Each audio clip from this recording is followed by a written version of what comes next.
Hi, today I'm at Slains Castle and the plan is to wild camp at the back of the castle and get a chilled out night in a tent for a change. Now, I say the plan because, well, for a long time Slains Castle's been a very popular camping site, and well, quite recently that camping has come into kind of conflict with the locals and the police. A lot of people have camped here, left a lot of rubbish, and well, that culminated in this path that I'm walking on being restricted access. You used to be able to drive all the way up to the castle, and they've stuck a gate on there, and that restricted access and the fact that it's going to be kind of close to freezing tonight, hopefully that will mean that I'll have the place to myself. Well, that is to myself as far as camping's concerned. Now, it is a very popular place, and even now at what is it, it's about 2:30 in the afternoon on a Thursday, the car park's got, you know, a few cars in it, and I can see people walking around ahead of me. So I know that I'm going to meet tourists and dog walkers and local people and people doing the coastal path, because if I turn round, the sea is just behind me there. So it is a fairly busy place, and that's not somewhere where I would ordinarily go camping. But it's also a pretty special place. So let me tell you a little bit about Slains Castle. This place is correctly referred to as New Slains Castle, because about 5 miles down the coast is Old Slains, and Old Slains was built kind of 12th century and got blew up by Oliver Cromwell and lots of other people, and that was a full-on fortified tower house. Now, New Slains was built in the 1500s originally as a tower house, but that tower house was pretty much knocked down in the 1700s and rebuilt as a kind of Scottish mansion house, fortified mansion house, and it was occupied by the Earls of Errol.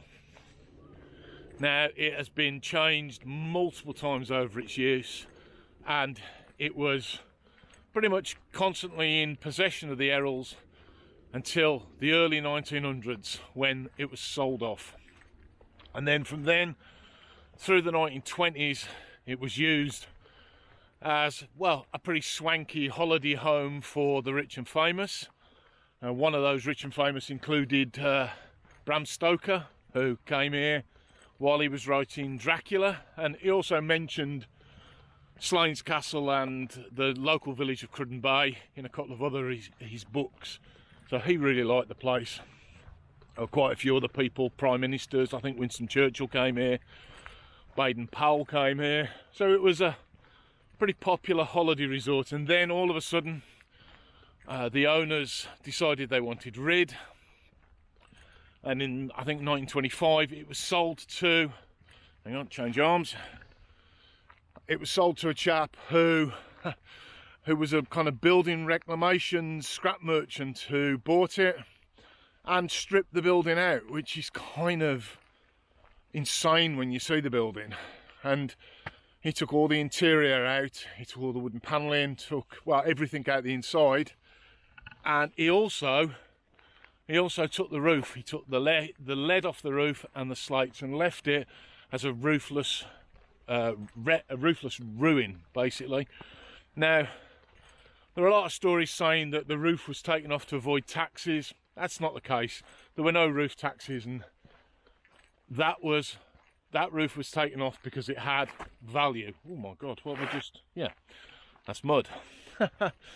So that's a little bit about the history. Now, there's a lot more history about the place, and I'll put a link in the description showing you all about the history of this place.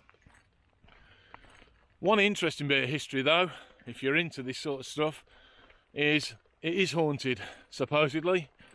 The 21st Earl of Errol, I think, he supposedly haunts the place.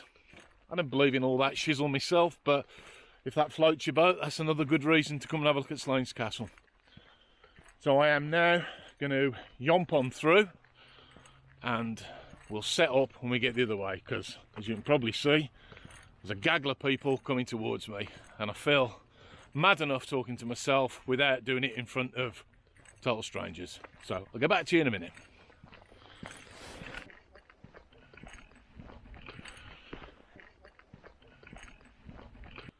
Well, there we go, that's the crowds past, and we're just about, well, we're just about there now.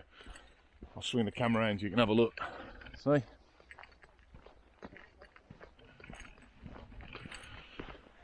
Now I reckon I've got about 2.5 hours worth of light left, and I may have to hold off to putting my tent up until it gets dark. I hope not, I really don't like doing that, but yeah, I think there's been a little bit of friction between campers and the local council here, and well, there's no point being a stealth camper if you get caught. So we'll have a look when I get there. Now I'm not sure if it's been outright banned here or whether it's just frowned upon, but certainly I've always avoided the place for camping. I mean, I've been here hundreds of times, but it's been a long time since I've actually camped here because of the problems that I've seen here, the rubbish, and what I refer to as dirty campers have really let the side down. And it's happened a lot around here in many of the castles. I mean, Ravenscraig Castle has been really badly abused by local kids and local people. It's easy for me to blame tourists, but it isn't. I'll put a little clip up there if I can find it. I filmed it on my phone, and my intention is to go back there this winter and clear away a lot of the litter. But anyway, as you can see, if I'm still filming, I am, I think. Anyway, turn this camera around. As you can see, we're now kind of in the rampart type affair. They're built into the edge of the castle, and some of the ditches around here are the original ramparts from the townhouse, the tower house that was here, which was a fortified building. It's also, the building is kind of built on a promontory, and you'll see here, if I swing round here, look, hang on, we're nearly there. If I swing round here,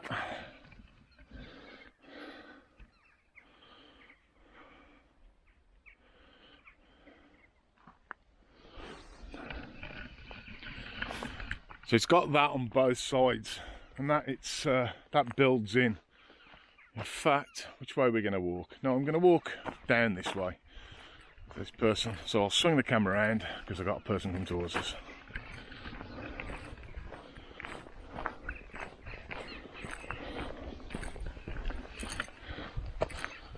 Hi there, just a nutter talking to himself. Just a nutter talking to his camera.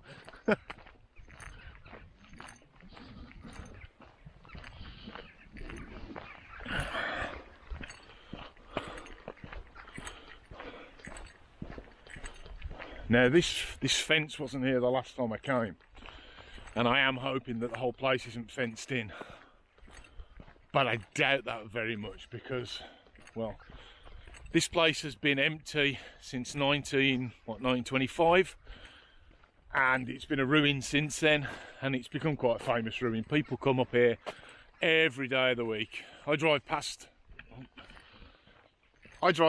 this pretty much every day. And the car park is full most days. Most afternoons it's full. It's become a very popular spot for camper vans who use the car park. Now this used to be, where I am now, used to be chock-a-block even with cars. Now I can see people walking around the ruins now, so I'll spin you around.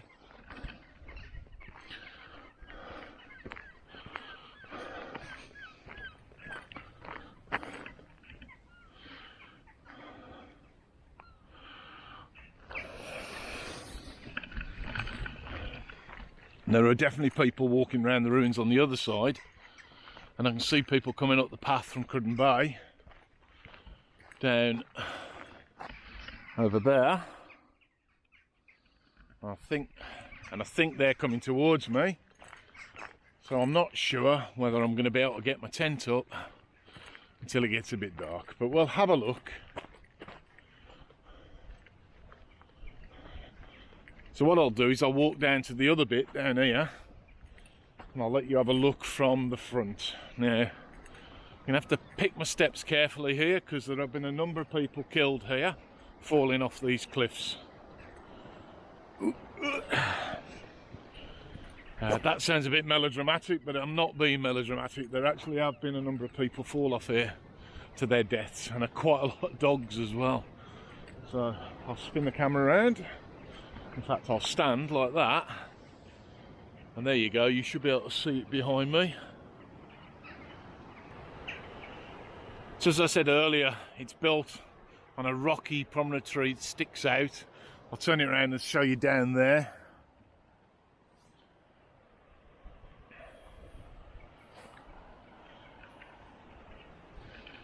So that's the other bit that drops down, and I'm certainly not going to be walking back any more than that. So I think we'll go back up the top and we'll walk through the castle, because I've got an idea of where I would like to camp. And I'm hoping that, let's get there. I'm hoping that, no. I'm hoping that I'm going to get away with that. Now let's walk through the front.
Okay, I think I found my pitch. I'm going to pitch over here in front of this wall. Spin your hand, look. I've got that in my background, and if I come right round, yeah, room with a view. I'm just by the edge of the cliff. What am I? I'm about, yeah, 20 feet from the cliff edge, and I'll be tucked under this wall here. I don't think any of those blocks are going to fall down. Well, I won't know about it if they do. So this is it. I'm going to pitch up here. It's about 3 o'clock now. I've got about an hour and a quarter's worth of light left.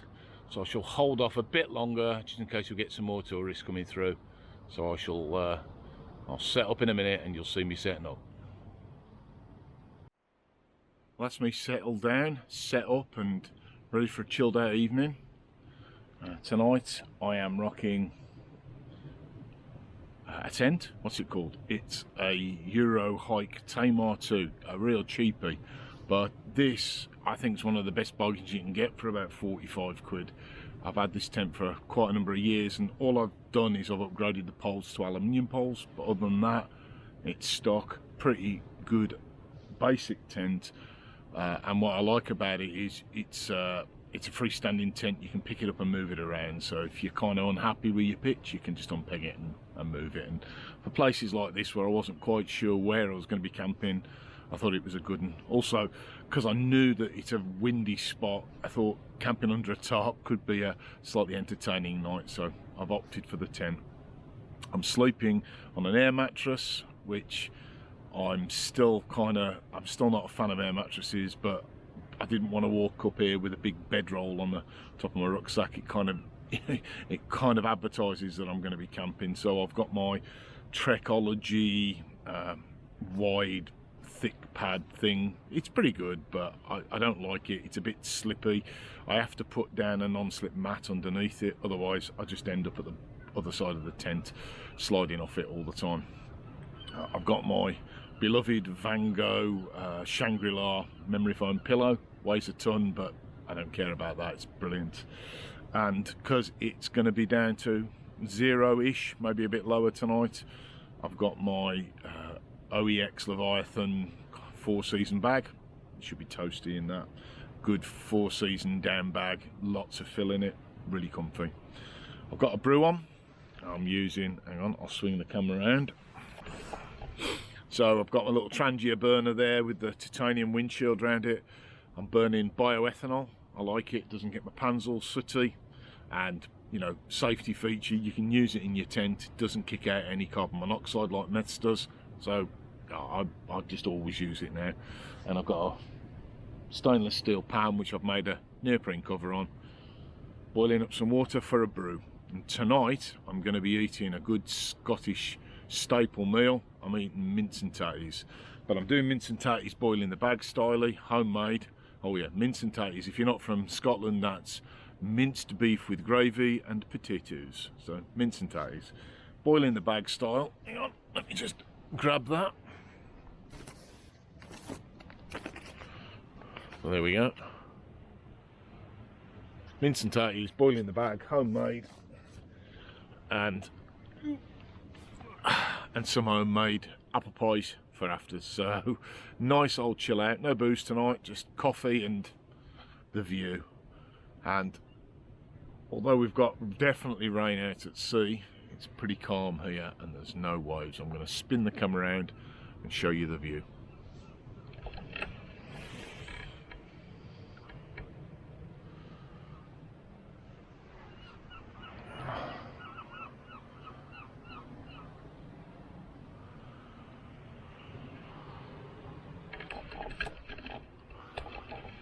It's a pretty cool view, really.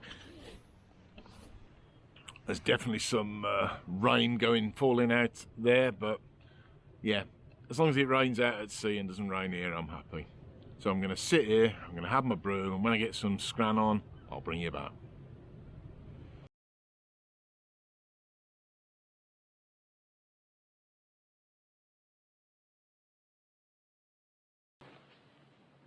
Well, that's me boiling the bag ready. Bit of a rookie mistake. Split the bag with my spoon when I was stirring it, so my tea is now going to taste pretty much like beef tea, because I think some of the gravy from my beef mince has leaked into the water, but hey, we can live with that. I was going to tip it in my bowl, but it's really cold now. My bowl's freezing cold, so what I'm going to do is I'm just going to plonk that in there, and I'm going to chuck in because I'm bloody starving. Oh man, that's good. Plenty hot enough. And yeah, little spoon-shaped hole in the side of the bag, but yeah, it works. Actually, I am going to tip it in the bowl because I don't like eating out of these bags. So here we go. Oh yeah.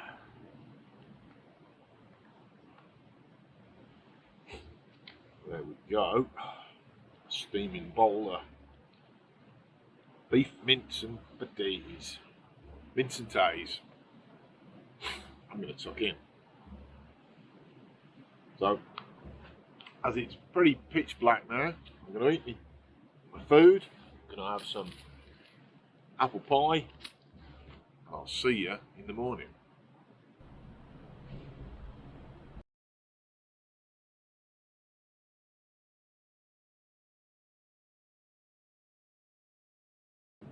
Well, good morning. That was a darn good night's sleep.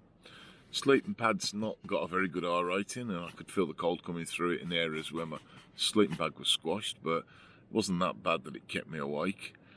A bit of rain in the night, but it sounds like it's calm and not raining out there, so I'm going to get up, get some breakfast, have a brew, pack up and get out before it gets light, because like with most stealth camps, it's kind of set up late and get out early. So I'm going to get on with that now. That's me all packed up. Sun's not quite up yet, but that was the plan, to be away before it got light. So I hope you enjoyed the video. If you did, leave me a thumbs up. Please leave me a comment. And if you're not already subscribed, click the red box. And until the next one, I'll say ta-ra. Ta-ra a bit. Ta-ra.